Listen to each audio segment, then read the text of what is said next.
Hey there, YouTube. From the neighborhood VanHammer. Apologize to all my subscribers out there who've been wondering where I've been. Not been overly busy lately. Been doing watching a lot of YouTube videos on the way of building. Not a whole lot, but I figured I'd shoot a little vid here to let you guys know what was up, and I wanted to introduce you to some people too. So I'm going to do a little shout out here at the beginning of this video. Basically, I got two guys I want you guys to check out. First of them is the Ultramarine 13. Got like 24 videos up, ranging from how-tos to how to paint, how to build, stuff like that. Got some interesting stuff. It's only got a few subscribers, so I'm sure he wouldn't mind a few more. So if you guys get a chance, stop by and check out Ultramarine and see what he's got.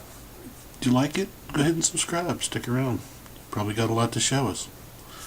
The second guy I want to introduce you guys to is Dr. Cranky. His channel name is Damn Cranky 666. One of the reasons I want you guys to check him out, the guy's a phenomenal airbrush artist. He makes, it's not really VanHammer related stuff, but he's a model car builder, scale cars, and uses airbrush for weathering and stuff like that. He's got some great weathering tips, some just good little things to learn, especially with all of us trying to start playing with airbrushes.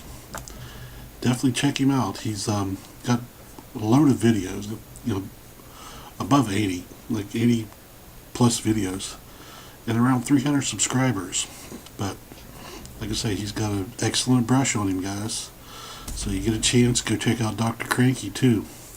I'll put links down in the little doobly-doo, as the great JoJo man would say, and so you guys go check him out. Like I said, also Ultramarine 13, relatively new to the dance, but showing some promise. So you guys get a chance, go check these guys out, and I'll be right back with basically what I've been working on as of here lately. You guys remember I did the last video on the Icarius figure I was building for I Be Crazy. A lot of you left comments and stuff on the vid about maybe trying to do a scenic base with water effect, and figured I'd show you guys what I came up with, and maybe throw a tip or two in here to help out with the green stuff. So like I say, I'll be right back in a minute with the base.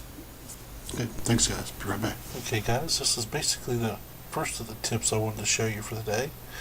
No, it's not a model, but this was my prototype for the I Be Crazy's Icarius model that I made in my last vid. Just wanted to test this out and see how it worked, and say I'm pretty pleased with it so far. I know in the comments you guys left several comments about maybe trying to do a water effect base, and this is sort of what I come up with. And like I say, I kind of like the way it turned out. It'll probably be the one I'll use. What we got here is the cork base, put on a piece of paper, and where the cork is actually down inside the lid, or the ring. Little epoxy, clear epoxy, going around to give it the water effect, the clear water effect, and splashing up against the rocks. And here's a little quick rundown of how I did it. Oh, here's the parts we'll need. First off, the handy dandy little ring off of a energy drink. This is sort of like a Gatorade type energy drink, drink when you need your electrolytes replaced. And that's the ring that sort of holds the cap on. Just popped it off the bottle and and basically it's the size of a Terminator base. Then what I did is took a little piece of paper. This here is actually a felt pad for a light, but for Velcro, but it also turns out to be Terminator base. So I took the paper backing, or this just like, this will roll off so it sticks, but took the paper piece, put it under the ring, and tacked it in to where it would stick. Give it like something like that to where it sticked. Took my handy dandy little drywall spackle. I've shown it in a couple different vids, that made by DAP, Fast and Final. Took and put it basically a little thin layer on the bottom, put a thin layer on the bottom. Took my basically flat piece of cork, ripped it off several pieces to make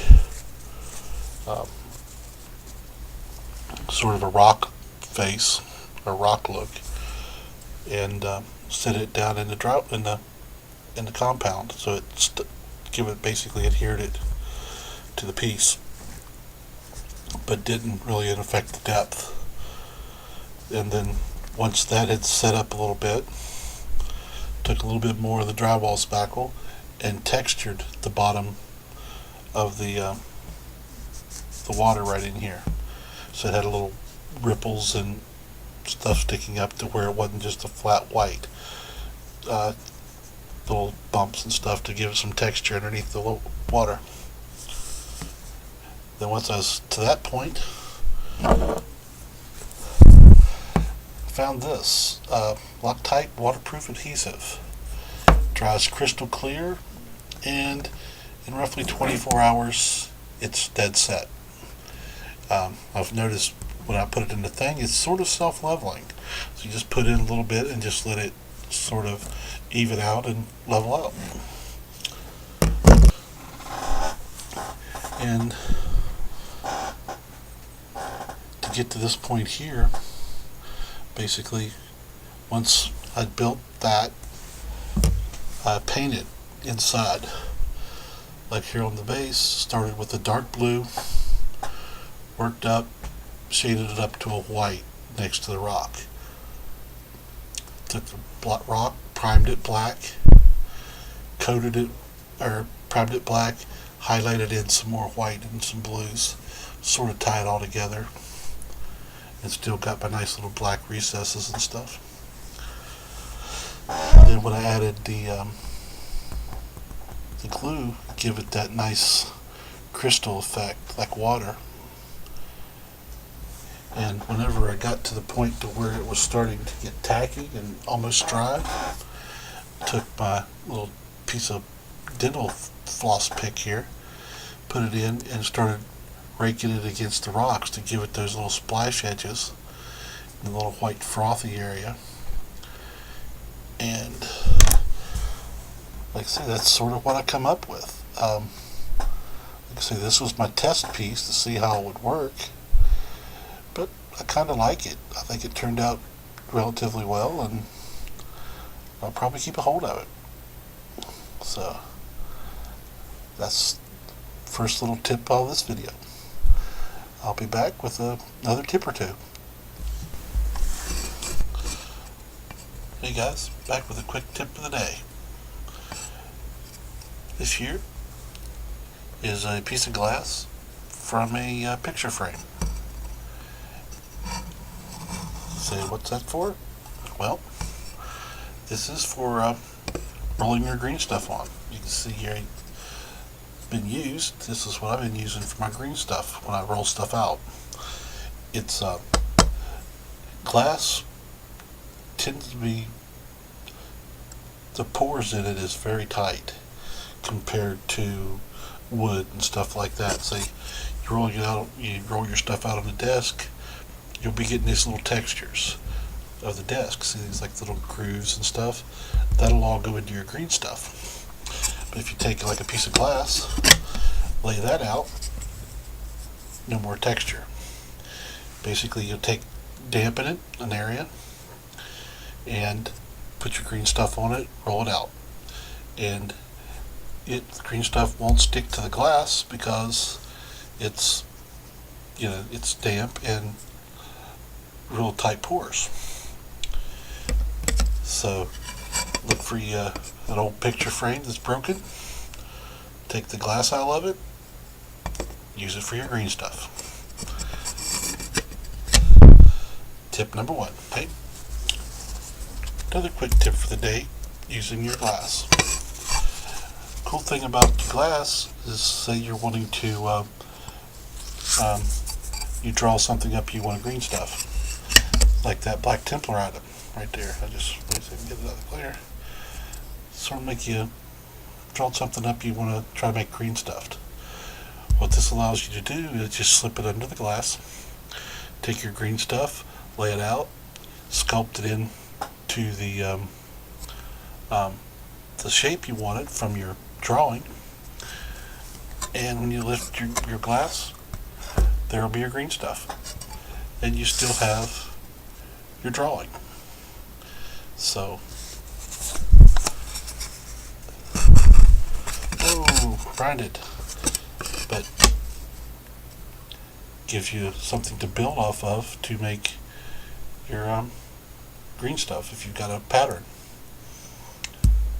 So, nice little quick tip for you. Tip number 2 or 3 or whatever number we're up to. Anyway, tip for the day.